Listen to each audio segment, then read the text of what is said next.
Eu vou trazer para essa nossa conversa, rapidamente, daqui a pouco, Ariel, eu vou trazer novamente a palavra para você, a Marisa Deppmann. A Marisa, que é advogada, ela é mãe do estudante Vitor Hugo Deppmann, ele que tinha 19 anos e foi morto no último dia 9 de abril, quando chegava na porta da sua casa por um adolescente que estava prestes a completar 18 anos de idade. Marisa, muito boa noite para a senhora nos escuta bem? Boa noite, escuto tudo bem, graças a Deus. Marisa, queria saber a sua opinião. Você, de alguma maneira, mudou de opinião sobre a maioridade do penal no Brasil recentemente, em virtude do que aconteceu com seu filho? Não, eu sempre tive essa opinião que quem pratica o crime tem que pagar pelo crime que praticou. E só respondendo para o doutor Ariel, esse menor que matou a dentista, ele não tem condições de ser ressocializado porque ele já passou 12 vezes pela Fundação Casa.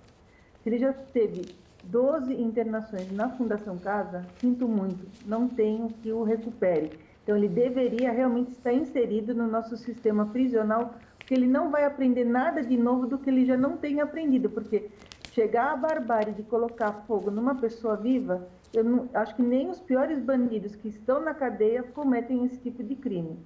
A mesma coisa eu falo para o bandido que fez isso com meu filho.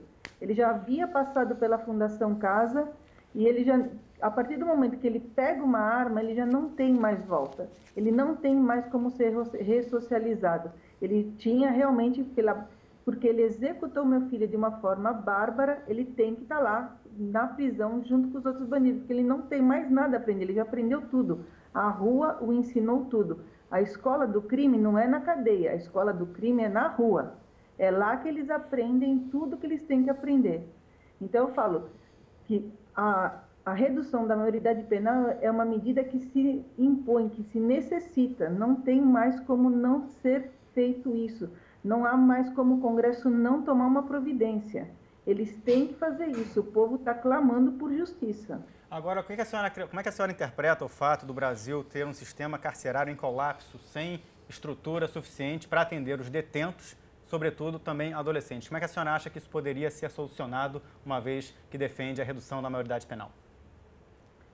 Eu entendo que esse governo que está aí há 10 anos já devia ter feito alguma coisa, porque se o ministro da Justiça ele fala que ele prefere morrer aí para o nosso sistema prisional, ele está decretando realmente a falência do sistema. Então ele deveria sair, dar lugar para alguém que queira fazer alguma coisa. Agora, o que acontece? Construir presídio não dá voto. Isso não. Então ninguém tem interesse de fazer isso, de mudar esse tipo de coisa. Agora, por que não fazer parcerias público-privadas, como já foi pedido e como já teve vários projetos, inclusive empresas multinacionais americanas que construíram presídios lá nos Estados Unidos, mandaram projetos aqui para o Brasil para serem feitos, para serem aprovados e ninguém faz nada. Então, quer dizer, solução para quem quer resolver, tem.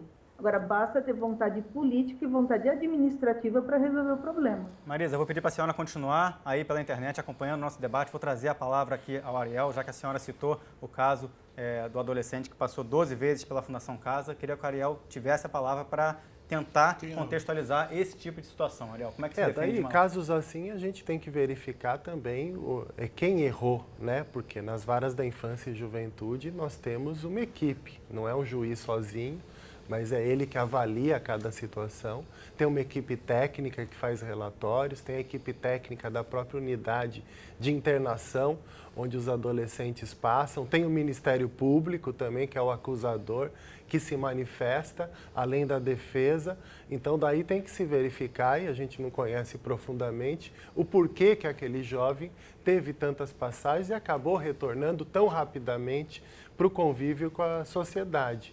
Uma coisa é a lei, outra coisa é a forma que a lei é aplicada. E também existem possibilidades de erros dentro desse mecanismo de aplicação da própria legislação. Agora a gente compreende perfeitamente a comoção social, o clamor da população, principalmente dos familiares de vítimas.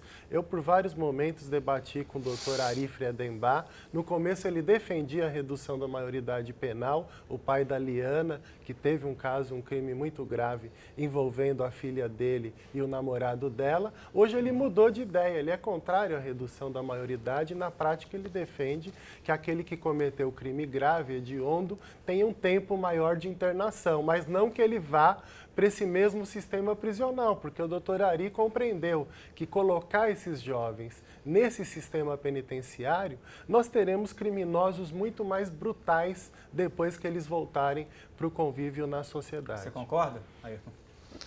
Eu queria só fazer uma parte antes. Ele citou o caso do Felipe Café e da Liliana Friedenbach, que eu gostaria de fazer um comentário. Só para contextualizar para o público que talvez não tenha conhecimento desses dois casos. O casal de namorados, né, de São Paulo, o Felipe Café, era um rapaz de uma família humilde, namorou uma moça de classe média alta e eles foram fazer um acampamento, foram surpreendidos lá por se não me engano, 3, mas era um menor, o Champinha, ficou conhecido em São Paulo, e mais 2 maiores, se não me engano, já faz mais de 10 anos isso. Inclusive, né? Ele está detido desde 2003, o Champinha. O que acontece? O Gilberto Mestrinho, delegado de polícia, que presidiu esse inquérito policial, presidiu todo esse processo, eu quero deixar bem claro que sou contra a pena de morte, mas ele, que é um professor também de direito, o delegado Gilberto Mestrinho, ele era radicalmente contra a pena de morte, mas depois que ele participou deste caso especificamente, ele chegou a fazer uma reflexão a dizer que alguns casos seria até de se aplicar a pena de morte, tal a crueldade com que essa moça e esse rapaz foram mortos. Só para contextualizar, eu procurei trazer aqui casos recentes, como disse a dona Marisa, mãe do Vitor Hugo.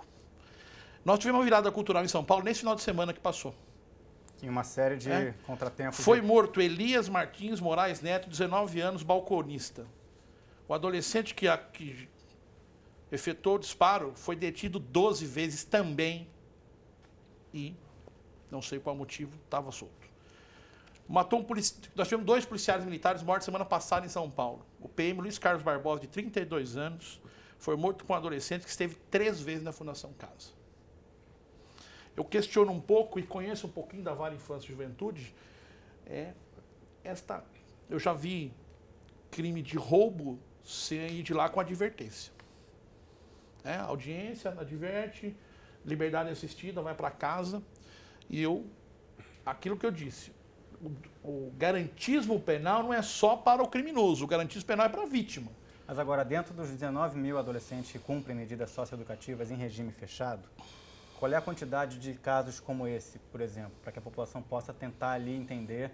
Na hora de legislar é complexo, né? Você poder justamente tentar ali tomar uma decisão. Você tem noção dessas informações, Ayrton? A quantidade de casos desse? De reincidência eu não tenho. Talvez o Ariel que A reincidência hoje na Fundação Casa é de 13%. É claro que eles não contam aqueles que completam 18 e depois vão para o sistema penitenciário, que possivelmente se chega, então, a 30% de reincidência. Ainda assim, muito menos que o sistema penitenciário. Segundo o Conselho Nacional de Justiça é de 43%.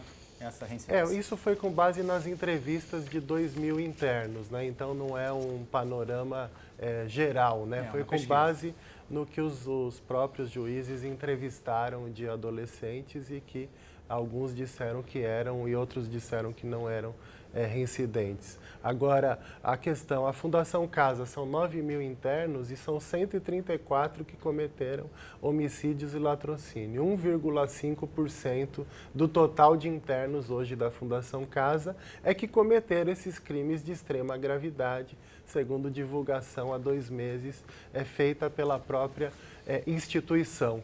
E quando a gente verifica a criminalidade juvenil também, em São Paulo, nesse último trimestre, as apreensões de adolescentes, junto com as prisões de adultos, significaram 8% do total de detenções. Então, 92% foram adultos presos, né, e 8% é que foram adolescentes. Então, a criminalidade juvenil no Brasil, ela não passa de 10%. Vamos então às participações pela internet. O Everson Batista, pelo Facebook, fala: olha só, o Brasil tem que começar a adotar medidas que outros países adotam e que funcionam no que diz respeito a legislar sobre os adolescentes. Do jeito que está, a tendência é piorar. Nesse sentido, Ariel e Ayrton, existe alguma experiência de outra nação que poderia ser adotado em tese, em parte, num país como o Brasil? Vocês têm conhecimento do que é feito na Europa, nos Estados Unidos, na América Latina? Muitas vezes se tem distorções sobre essa questão da idade penal. Na verdade, muitas vezes é a idade de responsabilidade juvenil.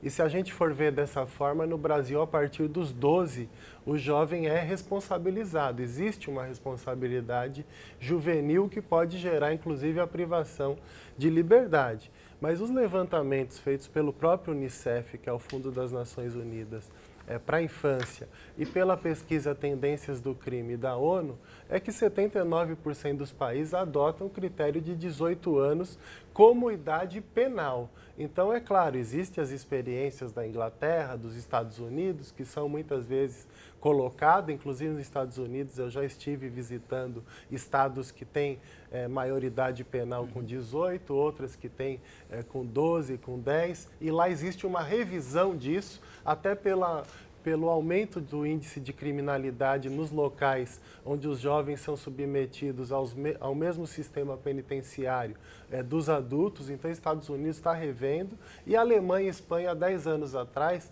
chegaram a reduzir a maioridade penal para 16 anos, verificaram o aumento da criminalidade juvenil e retornaram para os 18 anos. Vamos trazer novamente a Marisa para o debate. Marisa, existe, na sua opinião, alguma possibilidade de análise caso a caso de pena, para que as penas fossem de determinado tamanho para determinado tipo de crime, para determinado tamanho para determinado tipo de delito? Qual é a opinião da senhora sobre a variação nas penas sobre os adolescentes? A avaliação psicossocial, eu acho que aqui no Brasil não cabe ainda. Acho que nós não temos pessoas preparadas para esse tipo de avaliação. Porque recentemente eu participei de um programa de entrevistas aqui numa rádio de grande referência aqui em São Paulo, e foi entrevistada uma psicóloga da Fundação Casa, que ela disse que eles estavam sendo obrigados a dar laudos favoráveis para que os jovens fossem colocados em liberdade. Então, quer dizer, não é um sistema confiável, infelizmente.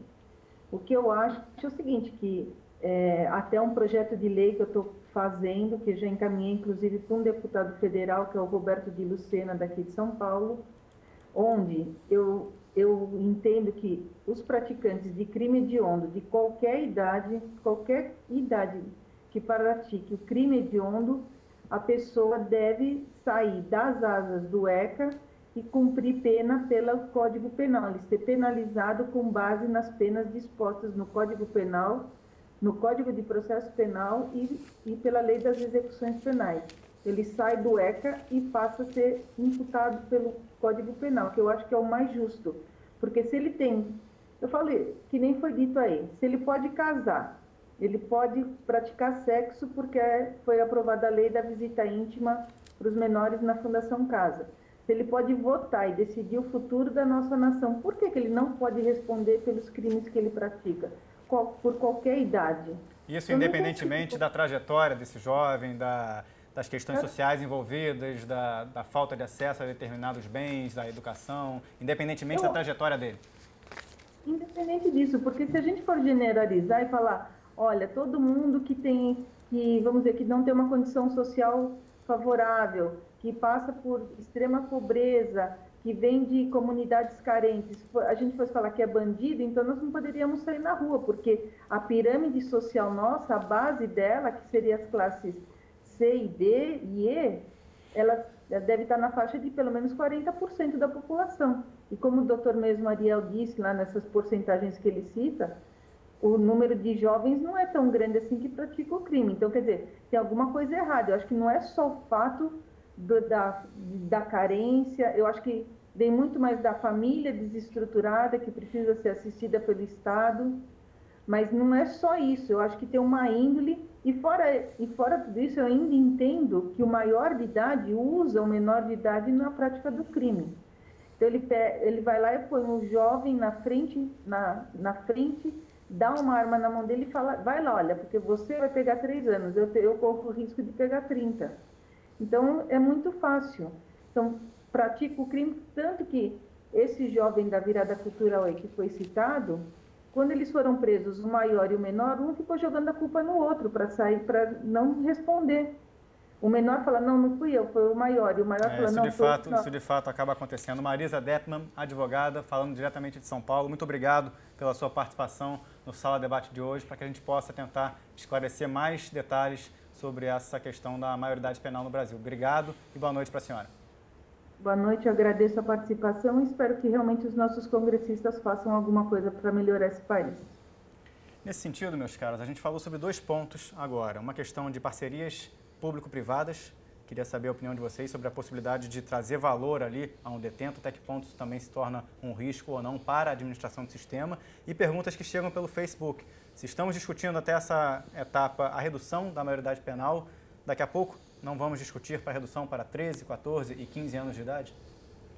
Exato, é um caminho sem volta, né? Hoje existe o crime de corrupção de menores, então o adulto que usa, ele além dos 20, 30 anos, ele vai pegar também mais até 4 anos por conta da corrupção de menores. Então, já existe essa forma de punição.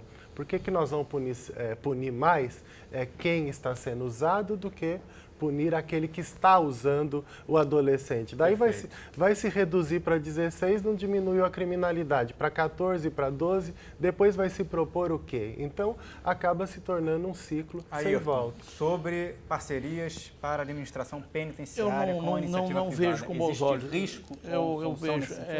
Eu acho que isso é uma atribuição do Estado, né? Eu acho que o Estado, nos últimos anos, o Estado já passou para a iniciativa privada aquilo que deveria efetivamente fazê-lo, né?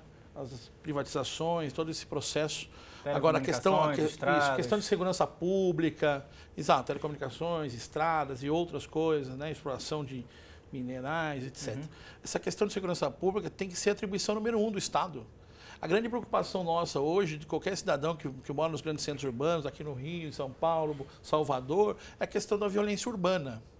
É aquilo que a dona Marisa disse, precisa resolver. Temos os entraves de ordem constitucional, os congressistas estão lá e precisam dar uma resposta para a sociedade. Nós não conseguimos mais uma tolerância com relação a isso. Por que não faz um plebiscito? Que é proposto, alguns juristas propõem um plebiscito. Por que não? Fizemos um plebiscito para escolher forma e sistema de governo. Fizemos um plebiscito para a questão do desarmamento. Vamos fazer um plebiscito, vamos ver a população. O país não é democrático? A pesquisa do Instituto Datafolha revela que mais de 93% dos brasileiros são a favor da redução da maioridade penal para 16 anos de idade. Eu acho que se o Congresso Nacional tem consciência disso, com todo o respeito que o Ariel, que é meu amigo, merece, eu acho que não temos que tomar providência. Tem que se ouvir a população. Agora, essa é uma questão que se debate há mais de 10 anos, né? Essa é uma questão que se debate há mais de 10 anos.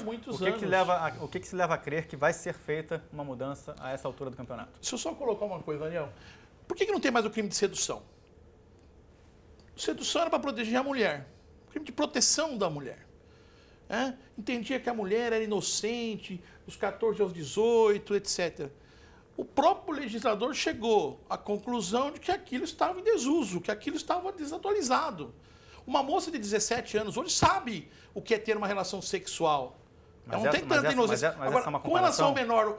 Essa é uma comparação, por exemplo. Um adolescente hoje não pode... Sedução não é mais crime. Um adolescente hoje, por exemplo, não pode dirigir aos 16 anos. Só para a gente ter também comparações nesse sentido. Como é que se... Eu sou favorável que se dirija aos 16 anos. Como nos Estados Unidos se dirige aos 16 anos, você sabe disso? Então nós teremos mais um problema, né? Que são as mortes de trânsito, os acidentes. Já são 20 mil mortes no trânsito por ano. Imagina mais quantos adolescentes aí envolvidos também em acidentes de trânsito.